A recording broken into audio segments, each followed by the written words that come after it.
Hello students, हम पढ़ रहे हैं chapter 5 introduction to Euclid's geometry और ये है उसका लेक्चर नंबर 2।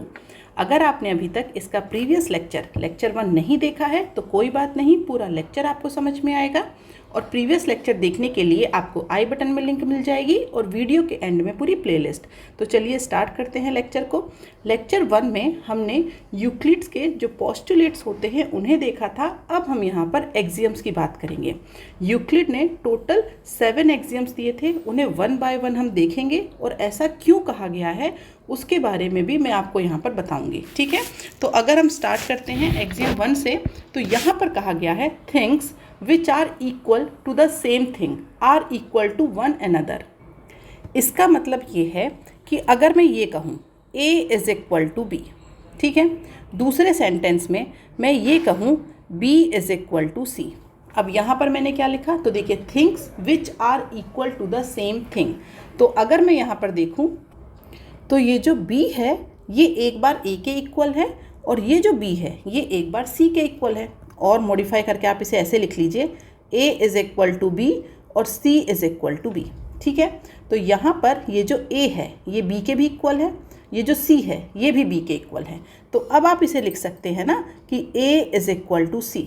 ये अगर मैं इसे कहूँ इक्वेशन 1 और इसे कहूँ इक्वेशन 2, तो इक्वेशन 1 और 2 से हमें क्या समझ में आया कि अगर एक वैल्यू जो है A वो B के इक्वल है, ऐसे ही एक और वैल्यू है C जो वो भी B के इक्वल है, तो इसका मतलब A और C आपस में इक्वल हैं। तो यही उसने एक्सियम में कहा है things which are equal to the same thing. ठीक है, तो यहाँ पर वो जो थिंग है A और C है ये किसके इक्वल है, सेम थिंग के इक्वल है। दैट मीन्स ये B के इक्वल है, तो ये एक दूसरे के भी इक्वल होंगी। तो यहाँ से हमारी स्टेटमेंट 3 मतलब जो इक्वेशन 3 है वो निकल करके आती है। क्लियर है, तो ये हम ऑलरेडी करते हैं इस तरीके से, आपने पहले भी किया होगा कि ऐसे इक्वेशन 1 और 2 बनाई, फिर अगर ये इक्वल हैं तो यहाँ से हम इस तरीके से लिखते हैं।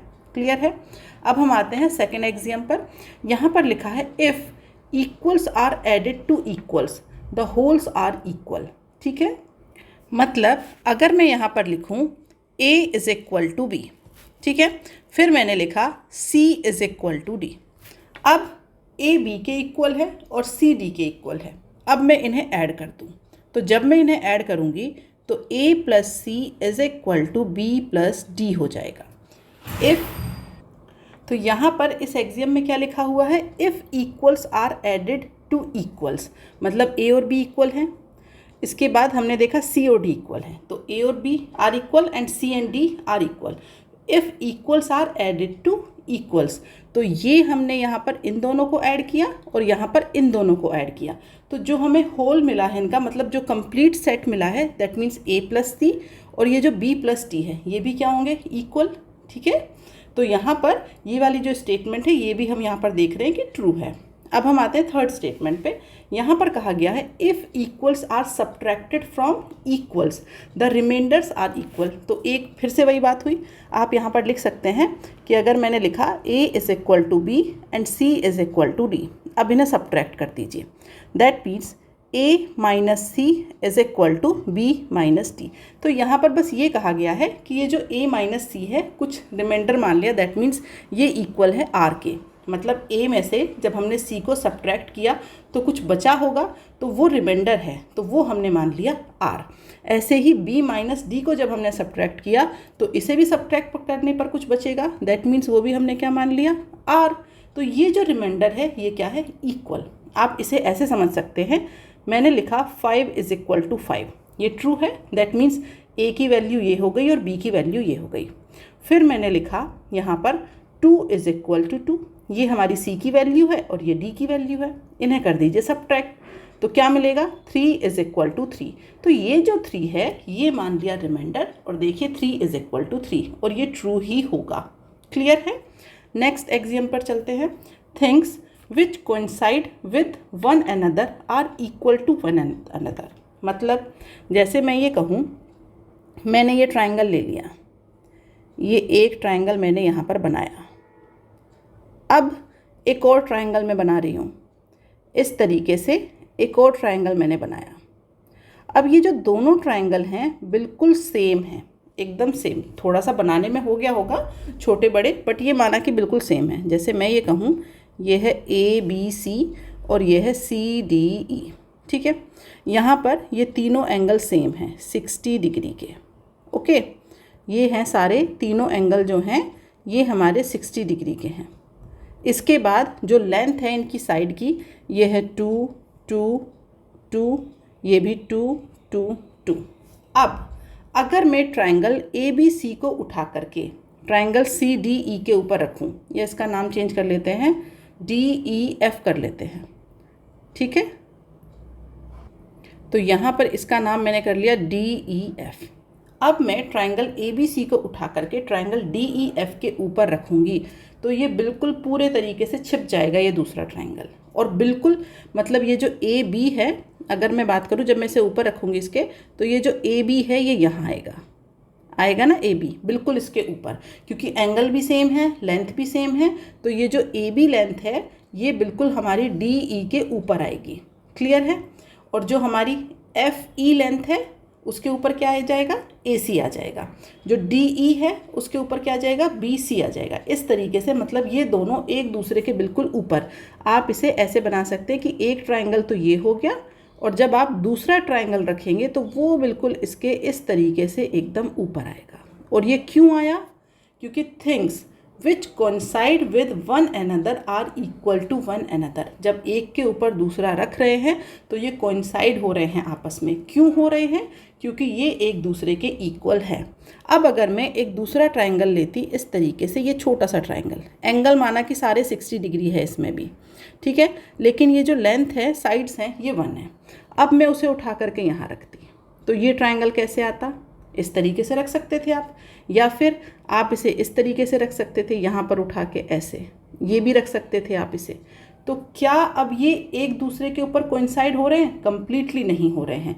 यहाँ पर ये इस लेंथ में तो हुआ, इस लेंथ की बात करूँ, पर बाकी ये क्या है, ये इस तरीके से है ट्रायंगल, तो ये एक दूसरे से कोइंसाइड नहीं हुआ कंप्लीटली, क्योंकि ये एक दूसरे के इक्वल नहीं है।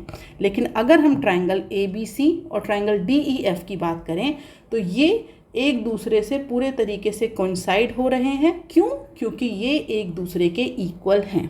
आई होप ये आपको क्लियर हुआ होगा। तो things which coincide with one another are equal to one another. ठीक है, अब मैं एक दूसरा ले लूँ, मैं एक सर्कल ले लूँ, इस तरीके से मैंने एक सर्कल ले लिया। अब इसे मैं ट्रायंगल के ऊपर रखूँ, हो रहा है क्या कहीं से कोइंसाइड? नहीं हो रहा है। क्यों? क्योंकि इक्वल नहीं है ना, इसलिए कोइंसाइड नहीं होगा। लेकिन अगर आप एक और सर्कल ले लें सेम रेडियस का, अब उसे रखिए उसके ऊपर, अब कोइंसाइड हो रहा है। क्यों हो रहा है? क्योंकि वो क्या है, सेम है। Okay, the whole is greater than the part, ये तो बिल्कुल सही है। अब मैंने यहाँ पर एक ट्रायंगल लिया, ठीक है, ये एक कंप्लीट ट्रायंगल मैंने ले लिया। अब इसी का एक छोटा सा पार्ट है, ये कहीं इसका एक छोटा सा पार्ट है, तो जो कंप्लीट है, जो होल है, वो क्या है, ग्रेटर देन द पार्ट होगा ही, क्योंकि ये तो इसका एक छोटा सा पार्ट है। अब इस तरीके से भी आप समझ सकते हैं कि आपने क्या किया, कोई एक फ्रूट ले लिया, एप्पल ले लिया, अब उस एप्पल में से एक स्लाइस आपने निकाल लिया, तो जो एप्पल है वो हमेशा उस एक स्लाइस से क्या होगा, ग्रेटर देन होगा। तो the whole is greater than the part. 6 पर आते हैं, things which are double of the same things are equal to one another. मतलब अगर मैंने लिखा कि A is equal to 2B है, फिर मैंने लिखा C is equal to 2B है, ये एक्सियम 1 की तरह ही है। मैंने लिखा things which are double of the same things, मतलब यहाँ पर A जो है वो 2B के इक्वल है, फिर जो C है वो भी 2B के इक्वल है। Things which are double of the same things, मतलब A is equal to 2B है, ठीक है, and C is equal to भी 2B है। ओके, तो इसका मतलब ये हो गया कि A is equal to C, एक ही बात है। वहाँ पर हमने A is equal to B लिया था, C is equal to B लिया था, that means A is equal to C हो गया था। क्लियर है? यहाँ पर आप ऐसे भी लिख सकते हैं इसे, things which are triple of the same thing, things which are 4th times of the same thing, 5th times of the same thing, एक ही बात है। मतलब यहाँ पर A इज इक्वल टू 3 भी कर दूँ, C इज इक्वल टू 3 भी कर दूँ, तो भी A is equal to C हो जाएगा। फिर मैं A इज इक्वल टू 4 भी कर दूँ, C इज इक्वल टू 4 भी कर दूँ, उसके बाद भी A is equal to C हो जाएगा। तो ये एक्सियम 1 की तरह ही है, बस थोड़ा सा मॉडिफाई करके लिख दिया गया है। क्लियर है? नेक्स्ट और लास्ट एक्सियम पर आते हैं।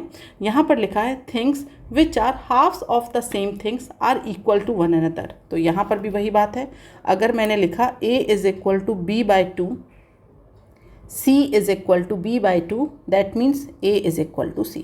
तो यहाँ पर भी आप ऐसे कर सकते हैं, things which are thrice of the same things, 1/4 of the same things, तो ये भी सेम ही बात है। ठीक है, तो ये 7 एक्सियम थे इक्लूड्स के, जो मैंने आपको डिटेल में यहाँ पर एक्सप्लेन करके बता दिए।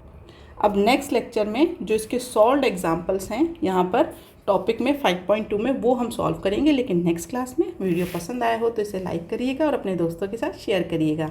मिलते हैं नेक्स्ट क्लास में। आज के लिए बाय बाय स्टूडेंट्स।